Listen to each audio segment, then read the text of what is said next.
سلام دوستای عزیز، به کانال من خوش اومدین. توی این ویدیو طرز تهیه یک مدل پاستای جالب و خوشمزه رو براتون آماده کردم. امیدوارم که خوشتون بیاد. این پاستا با استفاده از جامبو شلز یا همون صدف‌های بزرگ درست میشه که خیلی هم بچه‌ها ازش استقبال میکنن. مواد لازم: قارچ 300 گرم، اسفناج 300 گرم، پنیر ریکوتا 1/4 پیمانه، پاستای صدفی شکل 200 گرم، آب لیموی تازه 1 قاشق غذاخوری، پودر سیر 1 قاشق چایخوری، تخم مرغ 1 عدد، سس پاستای ماریانا 1 پیمانه، دانه همپ 1/4 پیمانه و نمک و فلفل به میزان لازم. ابتدا اسفناج ها رو داخل یک تابه میریزم و روی حرارت ملایم گاز میذارم تا به آب بیفتن و آبشون کشیده بشه.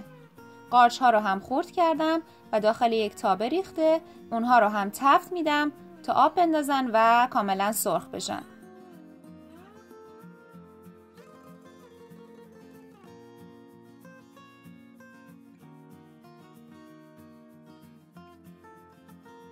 داخل یک قابلمه دیگه مقداری آب گذاشتم جوش اومده و جامبو شلز ها رو به مدت 10 دقیقه داخل آب جوش میریزم.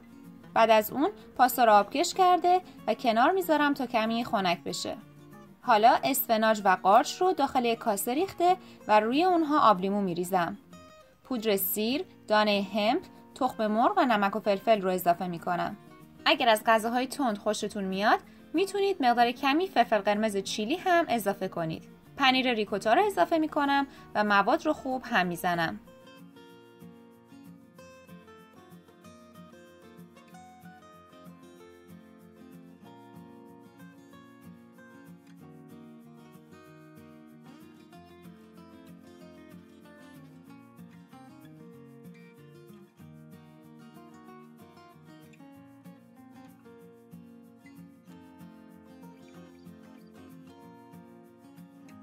حالا یک ظرف پیرکس انتخاب کردم و سس ماریانا رو داخل ظرف میریزم.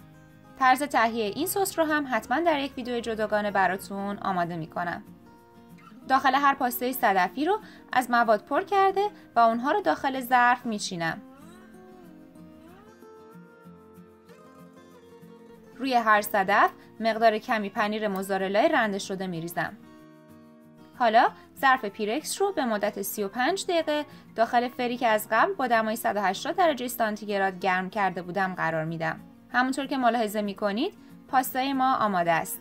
امیدوارم که از این ویدیو هم خوشتون اومده باشه. حتما این طعم خوشمزه و متفاوت رو امتحان کنید و لذت ببرید. همچنین خوشحال میشم که این ویدیو رو لایک کنید، به اشتراک بذارید و برای دریافت ویدیوهای با کیفیت سابسکرایب کرده و عضو کانال بشید.